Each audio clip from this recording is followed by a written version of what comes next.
Maaf mengganggu kalian berdua. Ini anggur yang dipesan oleh tamu barusan. Meja ini sudah dibayar olehnya. Silakan menikmati. Warna anggur ini cukup istimewa. Mungkinkah seseorang yang kamu kenal kebetulan ada di sini? Kurasa, Yun Xiang, kembalilah ke perusahaan dulu. Aku akan mengobrol dengan mereka. Aku akan datang ke perusahaan untuk melapor besok pagi. Kamu akhirnya bersedia berpikir? Bagus. Mungkin saat itu aku terlalu bahagia. Feng Ziyu, terima kasih telah mempercayaiku. Kamu tidak perlu terlalu menekan diri sendiri. Aku bos yang sangat baik. Kamu benar-benar cerewet. Cepat pergi. Mungkin juga karena ekspresi Feng Ziyu sangat normal sehingga orang biasa tidak bisa melihat petunjuk apapun dari wajahnya. Kalau aku bisa mengamatinya lebih teliti, hal selanjutnya yang tidak akan pernah kulupakan tidak akan terjadi. Kakak sepupu, apa yang kamu katakan? Feng Ziyu tidak datang hari ini. Aku pikir dia sudah pergi ke tempatmu untuk melapor. Departemen Personalia mengatakan dia tidak hadir hari ini dan dia juga tidak menjawab telepon. Sepertinya dia dari awal tidak pernah masuk ke perusahaan. Meskipun orang ini memiliki kepribadian yang sangat aneh, tapi aku tahu dia tidak menolak untuk bergabung ke perusahaan. Jadi dia tidak mungkin dengan sengaja membohongiku. Oh, iya, minuman aneh itu. Dia menyuruhku pergi sejak minuman itu muncul. Kakak sepupu, kamu juga tahu Feng Ziyu statusnya khusus. Sekarang, aku curiga dia dipaksa menghilang. Kamu bawa beberapa pengawal yang berperilaku baik ke hotel dan lihat apakah bisa mendapatkan petunjuk. Baiklah, kamu tunggu kabar dariku. Feng Ziyu, jangan sampai terjadi sesuatu padamu. Aku pasti akan membawamu kembali. Bagaimana dengan Feng Ziyu? Kakak sepupu. Xiang, Feng Ziyu mungkin di jalan pengasingan. Apa? Jalan pengasingan? Jalan pengasingan dinamai seperti itu karena merupakan tempat pertahanan hidup bagi orang yang dibuang. Di sini, berkelahi maupun merebut makanan merupakan hal yang biasa. Juga, geng-geng bawah tanah yang melakukan segala macam kerja paksa terhadap orang-orang miskin yang dibiarkan tanpa pengawasan. Hampir tidak ada polisi yang mau ikut campur dengan hal ini. Daerah abu-abu yang sebenarnya dari ibu kota kali ini gawat sekali. Feng Ziyu bisa berada di sana. Kakak sepupu, Feng Ziyu adalah pendorong penting untuk perkembangan Shengda. Apapun alasannya, kita tidak boleh kehilangan orang yang berbakat yang begitu penting. Lagi pula, hanya masuk dan mencari seseorang. Untuk menghindari masalah yang tidak perlu, lebih baik aku pergi sendiri. Tidak bisa, terlalu berbahaya di sana. Kali ini aku akan pergi denganmu. Sayang, di mana kamu ingin bermalam-malam ini? Dasar, kemanapun bolehlah.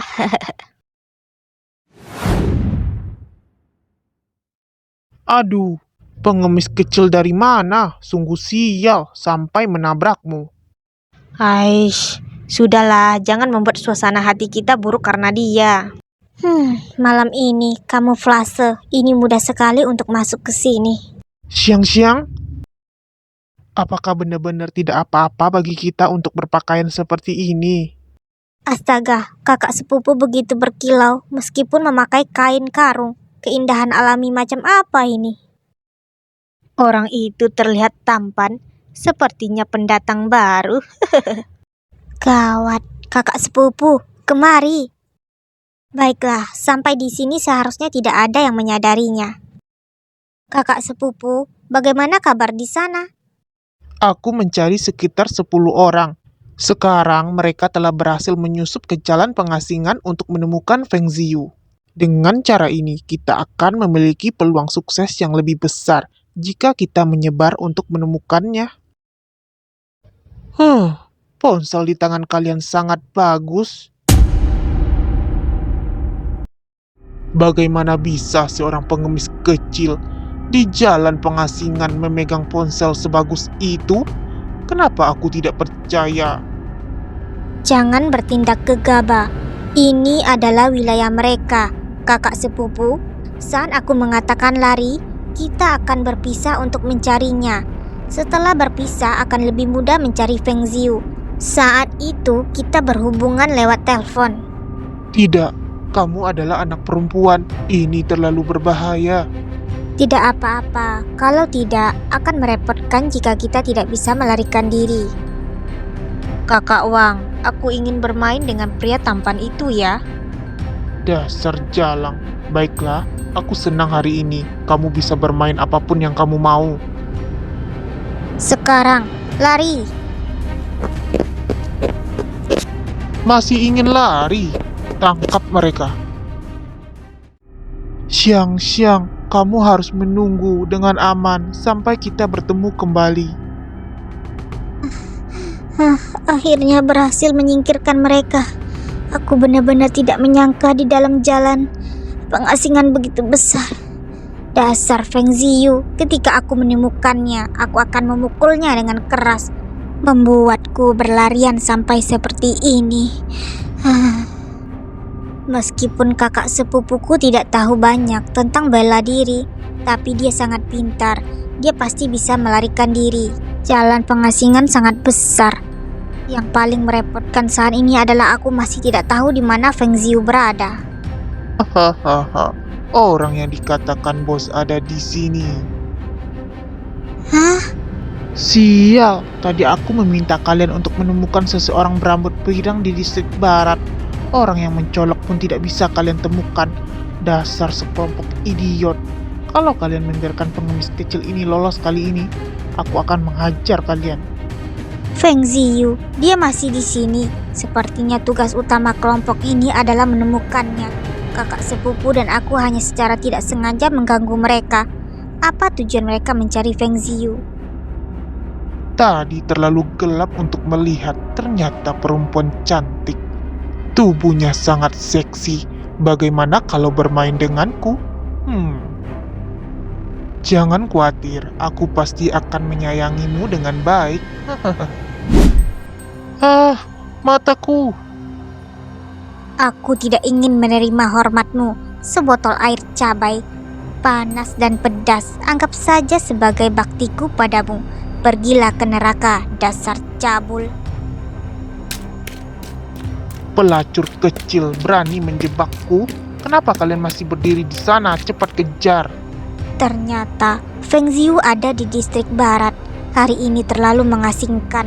Tetapi sekarang aku harus menemukan cara untuk menyingkirkan kelompok preman ini. Pengemis kecil itu sangat gesit, cepat.